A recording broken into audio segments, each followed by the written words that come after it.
दोस्तों, जिसकी जैसी सोच वह वैसी ही कहानी रखता है। कोई परिंदों के लिए बंदूक तो कोई परिंदों के लिए पानी रखता है। उस इंसान से कभी झूठ मत बोलिए जिसे आपके झूठ पर भी विश्वास हो। दुनिया के तानों से कभी नाराज मत होना। अनजान लोग तो हीरे को भी कांच का समझ लेते हैं। सच्चा रिश्ता एक अच्छी पुस्तक जैसा होता है, कितनी भी पुरानी हो जाए फिर भी शब्द नहीं बदलते। कामयाबी के दरवाजे उन्हीं के लिए खुलते हैं जो उन्हें खटखटाने की ताकत रखते हैं। जो लोग सब्र करते हैं या तो वह जीत जाते हैं या फिर सीख जाते हैं। जिंदगी में एक दूसरे के जैसा होना जरूरी नहीं होता, एक दूसरे के लिए होना जरूरी होता है। नमस्कार दोस्तों, धनी सेठ और एक गरीब आदमी की कहानी। दोस्तों, यह कहानी जानवर को भी इंसान बना सकती है। पत्थर की तरह मजबूत दिल रखने वाले की आंखों में भी आंसू आ जाएंगे। जिस गरीब आदमी को सेठ ने अपने महल के सामने एक रात्रि के लिए आश्रय नहीं दिया, उस गरीब आदमी ने सेठ के साथ कैसा व्यवहार किया, इस कहानी से समझते हैं। दोस्तों, यह कहानी बड़ी ही शिक्षाप्रद, महत्वपूर्ण और ज्ञानवर्धक है। मेरा आपसे निवेदन है कि कहानी के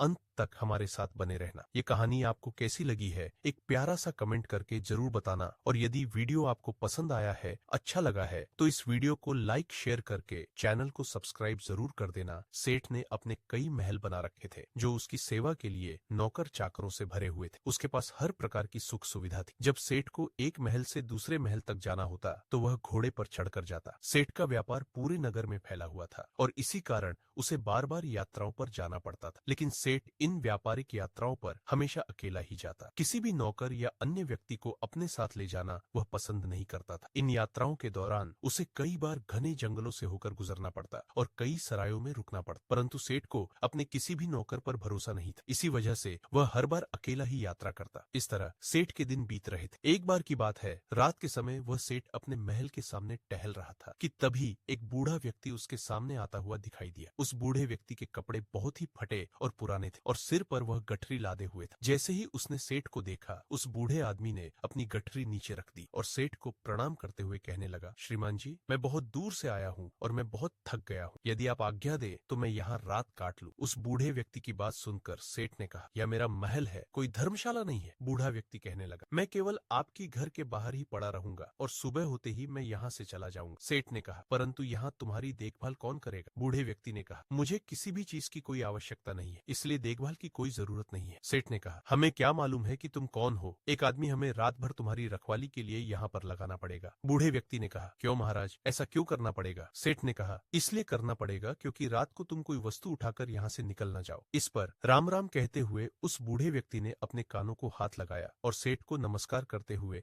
अपनी गठरी सिर पर लादकर वहां से चलने लगा। रात अंधेरी थी, आकाश में घने बादल छाए हुए थे, कभी कभी कुछ बूंदे भी पड़ने लगी थी और आंधी आने का डर। वह बूढ़ा व्यक्ति बुरी तरह से थक चुका था, उसके हाथ पैर काम नहीं कर रहे थे, उसका चलना फिरना कठिन हो गया था। लेकिन सेठ के कटु शब्दों ने उसे ऐसा घायल कर दिया था कि उसे अब उस नगर के किसी भी शहरी के पास जाकर विश्राम करने का विचार छोड़ देना पड़ा। बरसात होने लगी। जिस तरह रात का अंधकार बढ़ता जा रहा था, उसी तरह बूढ़ा आदमी भी अपनी गठरी सिर पर लादे हुए आगे बढ़ता जा रहा। समय बीतता गया और कुछ समय बाद वह सेठ अपने मित्रों और अन्य सेवकों के साथ शिकार खेलने के लिए जंगल में निकल पड़ा। शिकार खेलते समय उसने अपना घोड़ा एक हिरण के पीछे दौड़ाया। बहुत प्रयास करने के बाद वह हिरण के पास नहीं पहुंच पाया और इसी दौड़ में वह अपने साथियों से काफी आगे निकल चुका था। जंगल घना था और वह घने जंगल में घुस जाने के कारण अपना रास्ता भूल गया। वह कई घंटों तक जंगल में भटकता रहा। इतने में रात हो गई, बारिश शुरू हो गई, आंधी चलने लगी और बादल छा गए। कोई भी व्यक्ति उस समय उसकी मदद के लिए नहीं था। थक हार कर वह चूर हो गया और जब उसे कोई रास्ता नजर नहीं आया तो वह एक वृक्ष के नीचे बैठे। आंधी इतनी जोर से चल रही थी कि जंगल के पेड़ टूट टूट कर गिरने लगे। आंधी के कारण अंधेरा बढ़ता जा रहा, हाथ को हाथ नहीं दिखाई दे रहा। प्रकृति के इस प्रकोप से घबराकर सेठ का घोड़ा अपने बचाव के लिए इधर उधर भागने लगा। सेठ जो अब थक चुका था, उसे होश नहीं। थोड़ी देर बाद आंधी जब कम होने लगी और हल्की हल्की बारिश होने लगी तो चारों ओर फैली धूल बैठ चुकी थी और आकाश साफ हो गया था। तब सेठ ने देखा कि उसका घोड़ा उससे जुदा हो चुका था। वह घोड़ा जिसे सेठ ने बहुत प्यार से खरीदा था और जिसकी देखभाल में उसने कोई कसर नहीं छोड़ी थी, अब कहीं नहीं दिखाई दे रहा था। अब सेठ को घर पहुंचने की कोई उम्मीद नहीं रही थी। कहते हैं कि सवेरा होने के आसपास रात का अंधकार बहुत बढ़ जाता है और इसी तरह आशा और सूर्य की किरणों के पहुंचने से पहले निराशा और दुख का अंधेरा भी बहुत अधिक हो जाता है। बहुत दुखी और निराश होकर सेठ ने देखा कि दूर से एक व्यक्ति आता हुआ दिखाई दिया। पहले तो वह सेठ उस व्यक्ति को देखकर घबराया, सोचने लगा कि कहीं यह कोई चोर या डाकू तो नहीं है जो उसे लूट। परंतु जब उस व्यक्ति ने सेठ के पास आकर नमस्कार किया और अपनी मुस्कान से सेठ के हृदय को शांति दी तो सेठ को उम्मीद की एक किरण दिखाई दी। हंसते हुए उस व्यक्ति ने कहा, आप इतने क्यों घबराते हैं? साथियों संबंधियों के बिछड़ने से, राह भटकने से और किसी की मदद न मिलने से। कहते हुए सेठ ने अपनी सारी कहानी उस व्यक्ति को सुना दी। उस व्यक्ति ने जब सेठ की कहानी सुनी तो उसे सेठ पर दया आ गई और वह सेठ को अपनी झोपड़ी में ले गया। वहां जाकर उसने बताया कि वह अपने पिता के साथ रहता है। वह व्यक्ति सेठ को अपनी झोपड़ी में ले गया, जहां उसने उन्हें बैठने के लिए एक बिछौना दिया और आग जलाई। सेठ ने आराम से बैठते हुए उस व्यक्ति से पूछा, तुम्हारा नाम क्या है और तुम कहाँ रहते हो? वह व्यक्ति हंसते हुए बोला, मेरा नाम रामू है और मैं अपने पिता के साथ इस झोपड़ी में रहता हूँ। सेठ ने फिर पूछा, तुम्हारी इस छोटी सी झोपड़ी में क्या तुम दोनों का गुजारा हो जाता है? रामू ने जवाब दिया, हाँ, हमें जो भी मिलता है उसी से संतुष्ट रहते हैं। हम कड़ी मेहनत करते हैं, फिर भी भगवान के आशीर्वाद से हम सुखी रहते हैं। यह सुनकर सेठ को अपने जीवन के बारे में सोचने का समय मिला। उसने अपनी समृद्धि